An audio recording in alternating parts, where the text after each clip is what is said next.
Hi అండి, welcome back to my channel Sri Kalyani Goud. అందరూ ఎలా ఉన్నారు? బాగున్నారా? నేను చాలా బాగున్నానండి. నేనైతే నవరాత్రుల్లో అమ్మవారిని 6వ రోజు కాత్యాయని దేవి అమ్మవారిని ఆరాధిస్తున్నాను అనమాట. నేను నవరాత్రుల్లో అమ్మవారిని ఇంట్లో పెట్టుకొని పూజ చేసుకుంటున్నాను. ఆల్రెడీ నా వీడియోస్ కూడా అప్లోడ్ చేశాను అనమాట.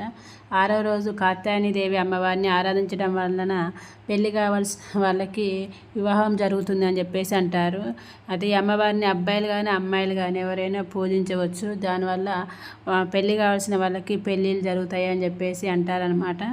సో నేనైతే అమ్మవారికి నైవేద్యం అవన్నీ తయారు చేసుకొని అమ్మవారిని పూజించి కుంకుమార్చన ఉదయం సాయంత్రం కుంకుమార్చన చేసుకుంటున్నాను. దుర్గాదేవి అష్టోత్తరాలు, లలిత సహస్రనామాలు అవి చదువుకుంటూ ఉదయం సాయంత్రం అనమాట. ప్లీజ్ నా వీడియో కనుక నచ్చినట్టయితే లైక్ చేయండి, షేర్ చేయండి, సబ్స్క్రైబ్ కూడా చేసుకోండి.